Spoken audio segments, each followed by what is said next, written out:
Hello everyone आपण मानक आम चैनल टिके भाव को स्वागत। तो आपण मैंने थंबनेल देखि जानी पारुथिबे तो सरकारी कर्मचारी पाई आसिला खुशी खबर जोटा कि आपण मैंने देखि पारुथिबे बढ़ी पारे महंगा भत्ता। तो महंगा भत्ता बढ़िबा पाई गोटे न्यूज़ टी आसीची जोटा कि सबु सरकारी कर्मचारी मानक पाई गोटे खुशी खबर कहया गले। तो महंगा भत्ता केबे बढ़िबो सेटा आम देखि नबा। तो आपण मैंने जानी महंगा भत्ता वर्ष को 2 थर बढ़े जमती जानुआरी सेकेंड टी हूँ जुलाई रे। तो बर्तमान आम देखि नबा न्यूज़ टी कौन अच्छी ता पूर्व आपण मैंने जब फास्ट टाइम चैनल व्यू कर चैनल को सब्सक्राइब करा सहित बेल आइकन क्लिक कर दिंतु जो कि नुआ नुआ नोटिफिकेशन वीडियो अपलोड होला मात्रे पाई परिवे। तो डेरी नक देखि नबा न्यूज़ टी कौन अच्छी।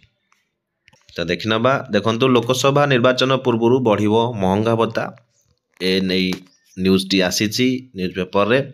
तो देखि नंतु नुआ दिल्ली 14/1 रे आसीची पाख होची लोकसभा निर्वाचन। यह पूर्व मोदी सरकार कर्मचारी को दुईटी बड़ फायदा दे पारंती। कौन कौन रोचे फायदा निर्वाचन पूर्व जानुआरी और जून अवधि पाई सरकार केंद्र कर्मचारी महंगा भत्ता बा डीए जोटा कौच डियरनेस अलाउंस वृद्धि करि पारंती। आपण कहउतिली वर्ष को 2 थर डीए बढ़े जोटा कि जानुआरी रु रहिला आपनकर जून देन जुलाई रु आ डिसेंबर पर्यंत।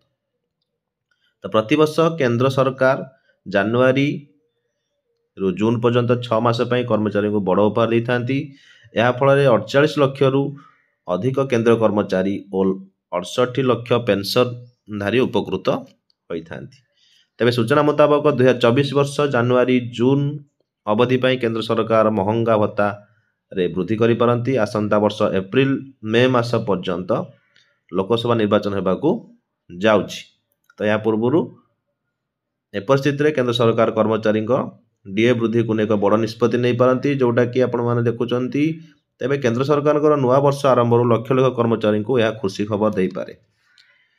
सेहीपरि से 2020 मसीह जून मासटार 2021 मसीहा पर्यंत कर्मचारी किसी बकेया डीए बाकी रही जोटा कि से माने दाबी करी आसुचंती से नहीं भी किसी निष्पत्ति मिल पारे। तो लोकसभा निर्वाचन तारीख घोषणा हेबा परे देश निर्वाचन आचरण संहिता लागू हो जिवो जोटा कि कोड ऑफ कंडक्ट जोटा कहउचंती। या परे केंद्र सरकार डीए वृद्धि करि परिबे नाही तेणु ता पूर्व आपण माने जानिचंती सब कार्य हेबाकू पड़िबो। तेणु मोदी सरकार कर्मचारी को आकर्षित करिया पई निर्वाचन पूर्व डीए वृद्धि निष्पत्ति नहीं पान। तो सेंट्रल रे जते बळे डीए वृद्धि करा जाए तापरे हम स्टेट रे डीए वृद्धि होई थाए।